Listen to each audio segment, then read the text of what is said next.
नमस्कार दोस्तों, सभी को जय हिंद।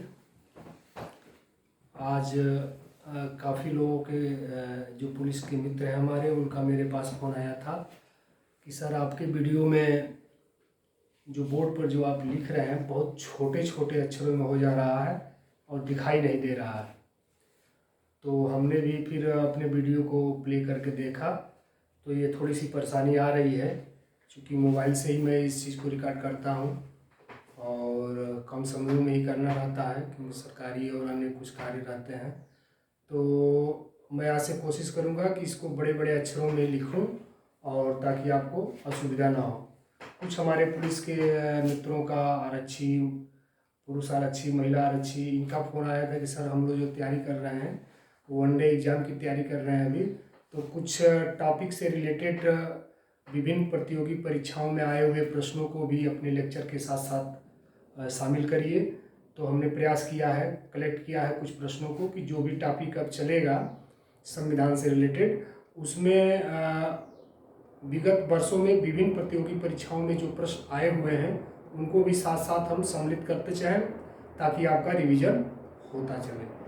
तो आज के वीडियो में हम लोग पढ़ रहे हैं मौलिक अधिकार, जो संविधान के भाग 3 में है, और मौलिक अधिकारों की श्रृंखला में आज हम पढ़ेंगे शोषण के विरुद्ध अधिकार। यानी कि जो भारतीय या गैर भारतीय जो भी भारत में रह रहे हैं उनका शोषण के विरुद्ध क्या अधिकार प्राप्त है।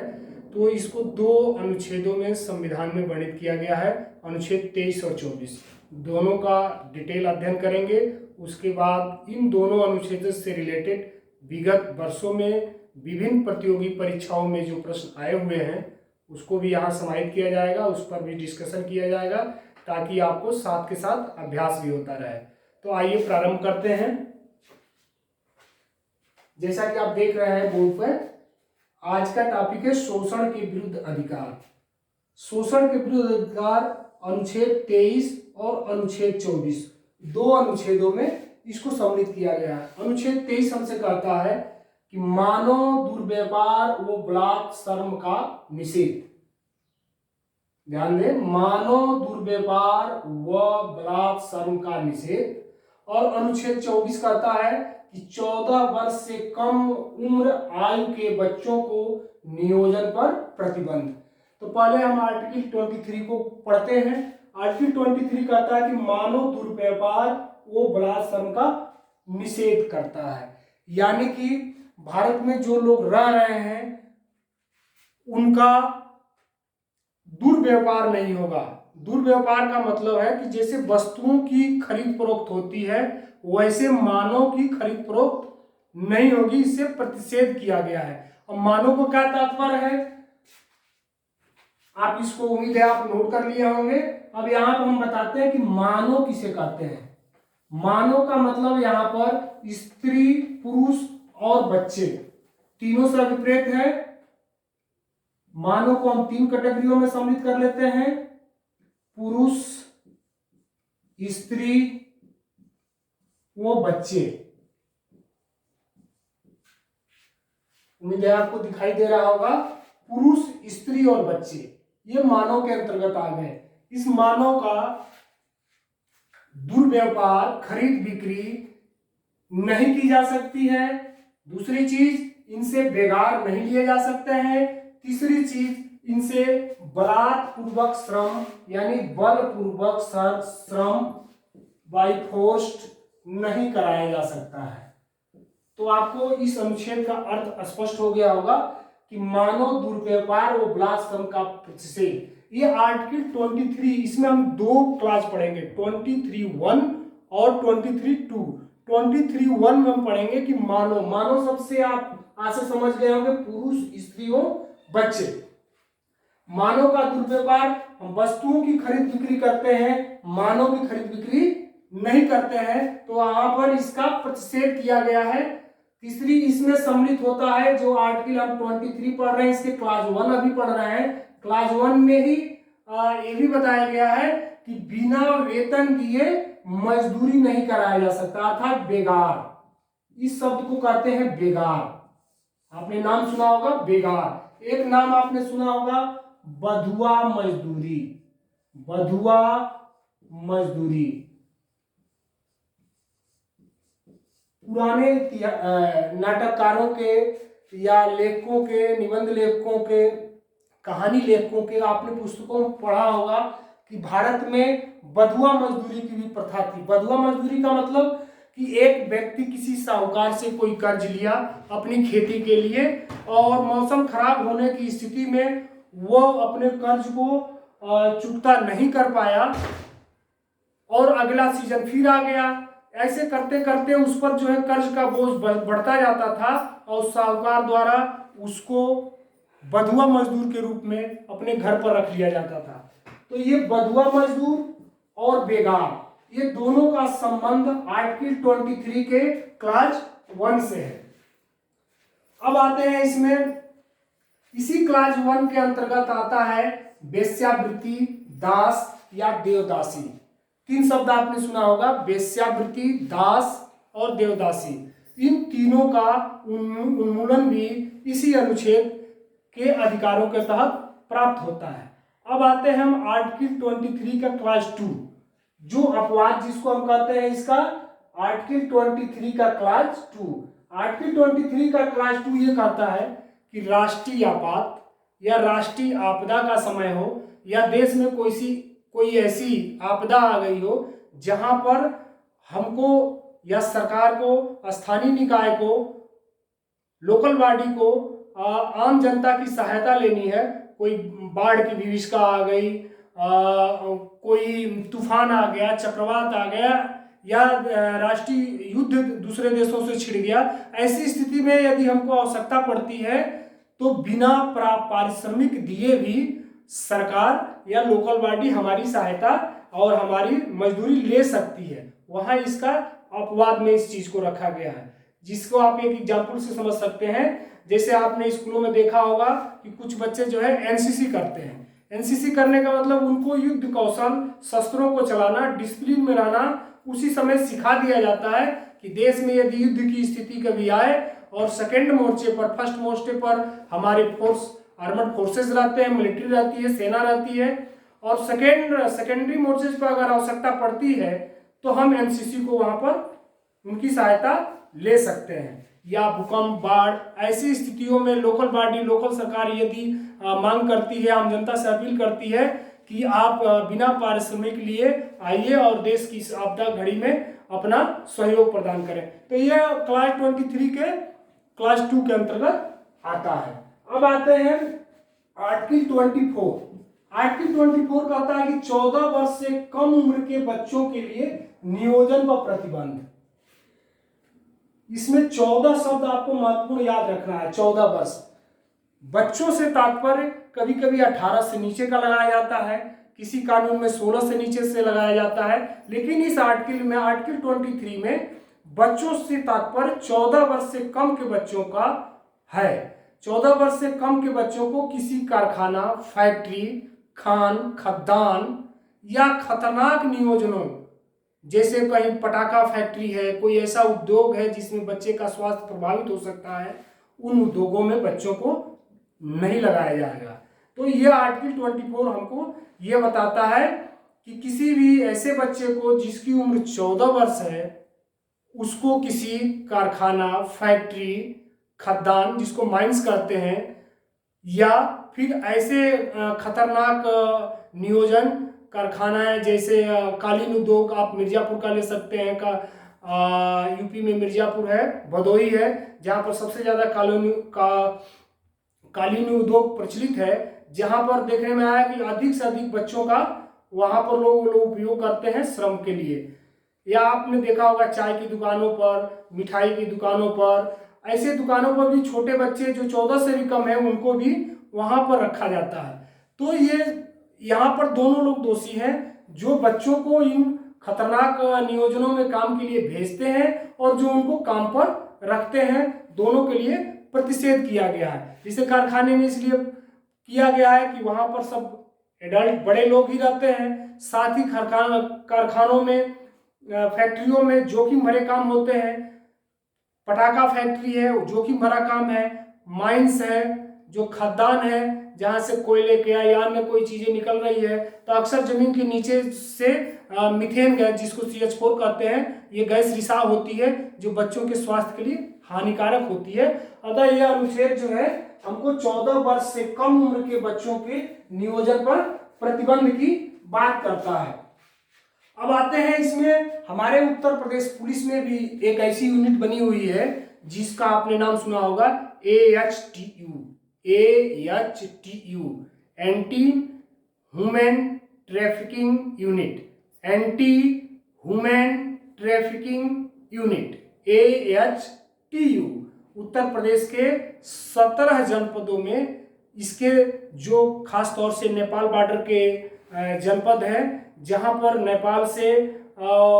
नेपाल जाने के लिए या नेपाल से भारत में आने के लिए बच्चों की ट्रैफिकिंग की जाती है, उन बच्चों की ट्रैफिकिंग रोकने के लिए उत्तर प्रदेश सरकार ने प्रदेश के 17 जनपदों में, पिछले वर्ष की हम आंकड़ा बता रहे हैं, 17 जनपदों में AHTU थाने खोले गए हैं और वो थाने प्रभावी रूप से काम कर रहे हैं और इस दिशा में उन्होंने सैकड़ों सफलताएं अर्जित की है। तो इस ट्रैफिक को रोकने के लिए, ह्यूमन ट्रैफिकिंग को रोकने के लिए अलग अलग तरह के कानून भी बनाए गए हैं, जिसमें एक महत्वपूर्ण कानून इसमें आता है अनैतिक दुर्व्यापार अधिनियम। आपने नाम सुना होगा, अनैतिक दुर्व्यापार अधिनियम। यह 1956 में बना था, नोट कर ले आप, अनैतिक दुर्व्यापार निवारण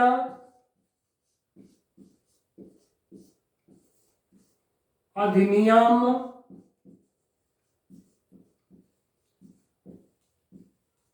1956, अनैतिक दुर्व्यापार निवारण अधिनियम 1956। इसी आर्टिकल का, आर्टिकल 23 के आलोक में ही संसद द्वारा यह कानून बनाया गया है। दूसरा एक कानून बना था जिसका अभी आप लोगों ने नाम सुना होगा, उसको बोलते हैं बधुआ मजदूरी, बधुआ मजदूरी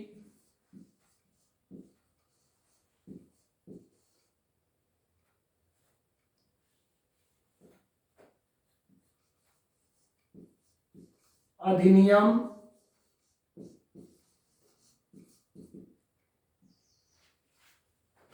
1976। ये अब निरस्त हो गया है। तो आपको दोनों अधिनियम याद रखने हैं, बधुआ मजदूरी अधिनियम और दूसरा दुर्व्यापार निवारण अधिनियम 1956। ये दोनों से भी प्रतियोगी परीक्षाओं में प्रश्न आ जाते हैं। अब आते हैं कि इन पर विगत वर्षों में जो भी प्रश्न आए हुए हैं विभिन्न प्रतियोगी परीक्षाओं में, आप लोगों ने काफी रिक्वेस्ट किया था कि वो भी वीडियो में शामिल किया जाए, ताकि साथ साथ हम इसको रिवाइज भी करते रहें कि इसमें किस तरह के प्रश्न आते हैं। तो उन प्रश्नों को हमने संकलन किया है। आइए एक एक प्रश्नों का अभ्यास करते हैं। अभ्यास करने से अनुच्छेद 23 और अनुच्छेद 24 स्वतः ही स्पष्ट हो जाएंगे कि इससे किस प्रकार के प्रश्न बनते हैं।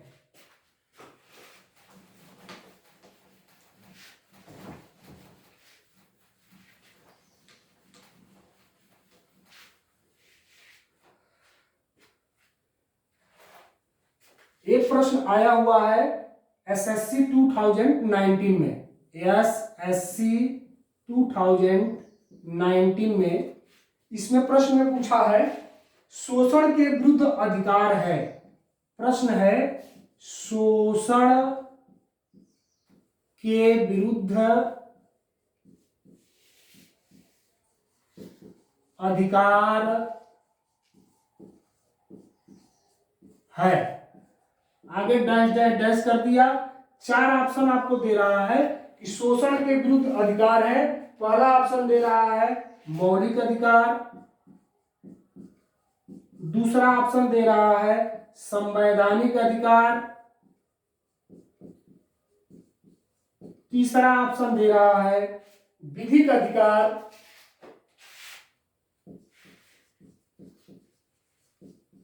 विधिक अधिकार और चौथा ऑप्शन दे रहा है विधि। अब आपको इसमें सही विकल्प पर टिक करने हैं। प्रश्न है शोषण के विरुद्ध अधिकार है, आगे डैश डैश दे दिया, 4 ऑप्शन दे दिया, मौलिक अधिकार है, संवैधानिक अधिकार है, विधिक अधिकार है या विधि है। तो निश्चित रूप से आप जिस पार्ट का अध्ययन कर रहे हैं, ये मौलिक अधिकारों की श्रृंखला में हम लोग चल रहे हैं, तो निश्चित रूप से शोषण का अधिकार जो आर्टिकल 23 में आपको दिखाई दिया है वो एक प्रकार का मौलिक अधिकार है, संवैधानिक अधिकार नहीं है, नहीं वो कानूनी अधिकार है, ये एक प्रकार का मौलिक अधिकार है। अगला प्रश्न देखते हैं।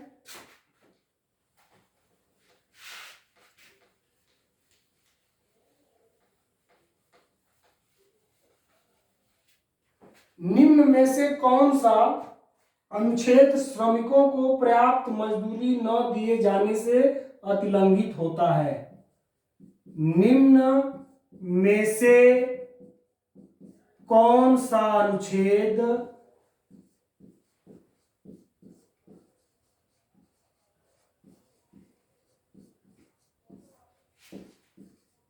श्रमिकों को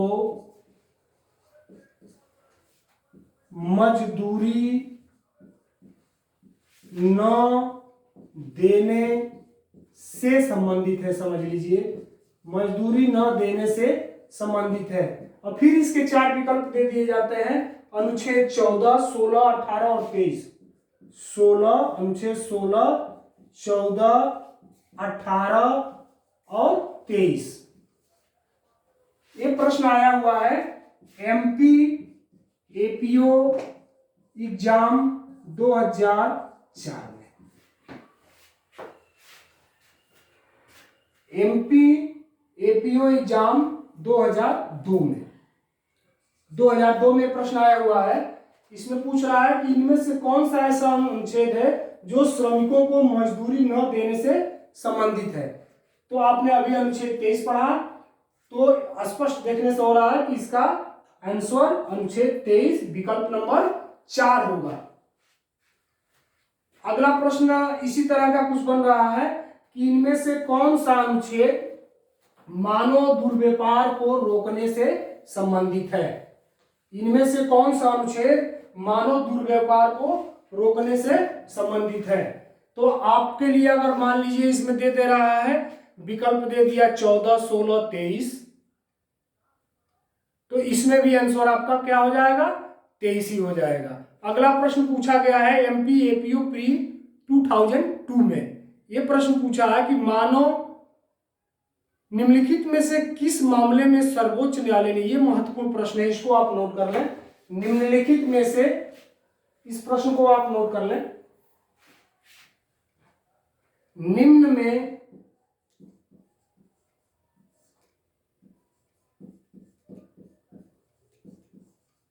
किस मामले में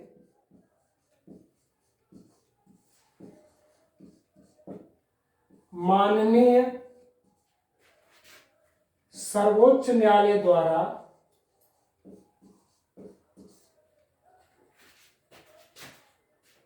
संविधान के अनुच्छेद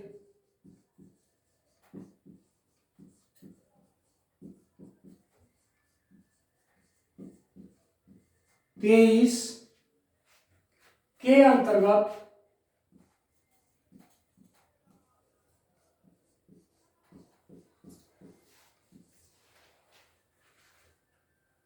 बाल श्रम के संबंध में, बाल श्रम के संबंध में विस्तृत दिशा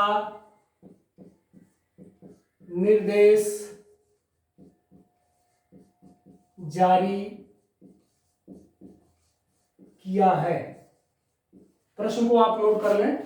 निम्न में से किस मामले में माननीय सर्वोच्च न्यायालय द्वारा संविधान के अनुच्छेद 23 को, संविधान के अनुच्छेद 23 के अंतर्गत बाल श्रम के संबंध में विस्तृत दिशा निर्देश जारी किया है? अब इसमें 4 ऑप्शन उसने दिया है, प्रश्न आप नोट कर लिए होंगे। 4 ऑप्शन दिया है। पहला ऑप्शन है एस.सी. मेहता, एस.सी. मेहता बनाम तमिलनाडु राज्य।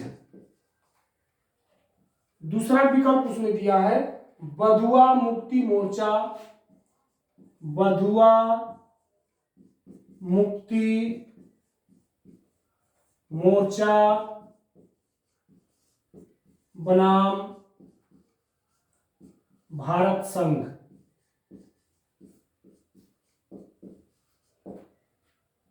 तीसरा विकल्प दिया है मदन गोपाल वर्सेस उड़ीसा राज्य, मदन गोपाल बनाम उड़ीसा राज्य।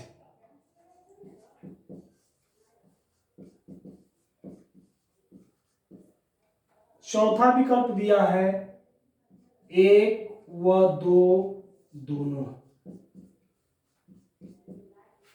पहला विकल्प देख रहे हैं एम.सी. मेहता, एम.सी. मेहता बनाम तमिलनाडु राज्य। दूसरा बधुआ मुक्ति मोर्चा बनाम भारत संघ। तीसरा मदन गोपाल बनाम उड़ीसा राज्य। और चौथा विकल्प दिया है 1 और 2 दोनों। ये एमपीपीसीएस प्री परीक्षा 2012 का प्रश्न है।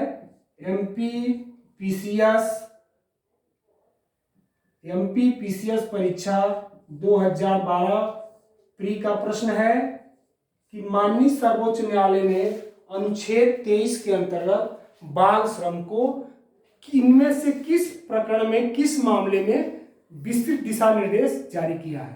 तो आपका उत्तर होगा एम.सी. मेहता बनाम तमिलनाडु राज्य, एम.सी. मेहता बनाम तमिलनाडु राज्य। नोट कर लिया होंगे।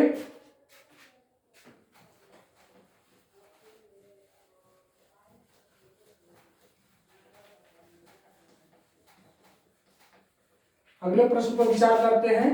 भारत के संविधान में कौन सा अनुच्छेद बालकों को कारखाना, खान या परिसंकट में नियोजनों से में नहीं लगाया जाएगा। इस प्रश्न का उत्तर अनुच्छेद 24 ही है। जैसा आप जान रहे हैं कि बालकों को, बालक का तात्पर्य यहाँ जब भी 14 वर्ष से कम का आए तब भी आपको ट्रीट करना है। एक प्रश्न आया हुआ है एमपीपीसीएस में ही कि अनुच्छेद 24 के तहत बालक के उम्र क्या होगा। अनुच्छेद 24 के अनुसार, संविधान के अनुच्छेद 24 के अनुसार बालक की उम्र क्या होगी। तो 14 वर्ष, 16 वर्ष, 18 वर्ष या इनमें से कोई नहीं। तो आपका उत्तर 14 वर्ष ही होगा। तो अनुच्छेद 24 को आपको याद करने का ट्रिक यही है कि 14 वर्ष की जब भी बात आएगी किसी बच्चे की, बालक की, तो आपको ये मान के चलना है कि वो अनुच्छेद 24 ही कह रहा है। बलात्कार की बात आएगी, जबरदस्ती काम की बात आएगी, बधुआ मजदूरी की बात आएगी, बेगार की बात आएगी, दास प्रथा की बात आएगी, वेश्यावृत्ति की बात आएगी, मानव के खरीद फरोख्त की बात आएगी, तो अनुच्छेद 23 आपको याद करना है। तो हम आज जो हम लोगों ने पढ़ा उसको हम लोग समराइज कर लेते हैं और 2 मिनट के अंदर समराइज करेंगे। आज हम लोगों ने पढ़ा है संविधान के भाग 3 मौलिक अधिकार का शोषण के विरुद्ध क्या अधिकार प्राप्त हैं गैर नागरिकों और भारतीय नागरिकों जो भारत में रह रहे हैं या निवास कर रहे हैं। तो इसमें शोषण के विरुद्ध 2 प्रकार के अधिकार प्राप्त होते हैं। पहला आपको याद रखना अनुच्छेद 23 और दूसरा अनुच्छेद 24। अनुच्छेद 23 में शब्द आया है मानव। मानव के अंतर्गत आपको तीनों लेना है। मानव का मतलब पुरुष, स्त्री और बच्चे। तीनों का, पुरुष, स्त्री और बच्चे, तीनों का दुर्व्यापार नहीं किया जाएगा। दुर्व्यापार का मतलब खरीद फरोख्त नहीं की जाएगी। उनसे बधुआ मजदूरी या बेगारी नहीं ली जाएगी, उनसे वेश्यावृत्ति या दास प्रथा या दास नहीं बनाया जाएगा।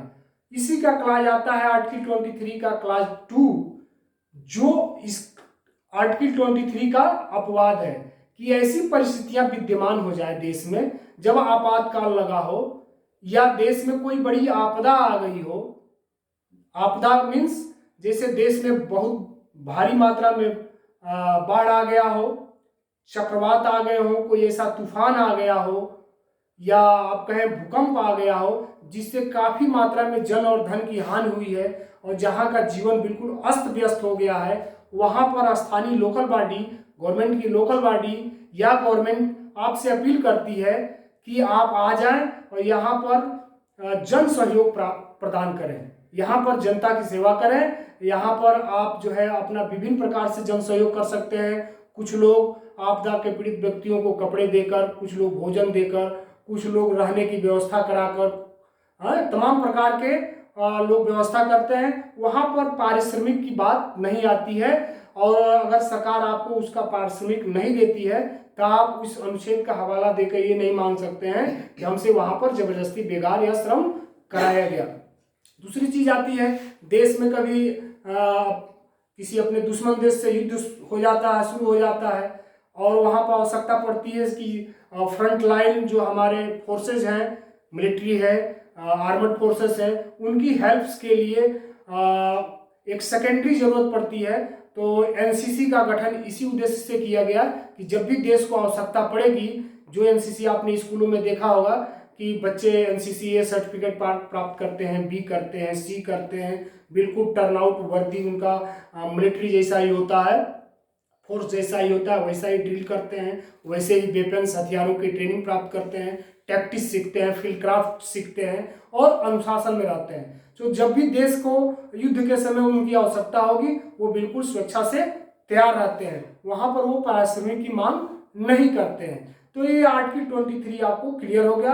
आर्टिकल 24 ये बता रहा है कि 14 वर्ष से कम वर्ष के बच्चे को किसी ऐसे रोजगार में जो खतरनाक हो, डेंजरस हो, या फैक्ट्री में या माइंस में, माइंस का मतलब खान, कोयले की खान, हीरे की खान या किसी प्रकार की खान जो जमीन के नीचे से कोई धातुओं को, किसी मेटल को या किसी वस्तु को निकालने के काम आती है, उन खानों में भी बच्चों को नहीं लगाया जाएगा, क्योंकि उस खानों में अक्सर जो है मीथेन गैस का स्राव होता है, जिसको केमिस्ट्री में CH4 कहते हैं। इन गैस का रिसाव होता है जो बहुत ही खतरनाक होता है, बच्चों के स्वास्थ्य पर इसका बहुत जल्दी प्रभाव पड़ता है।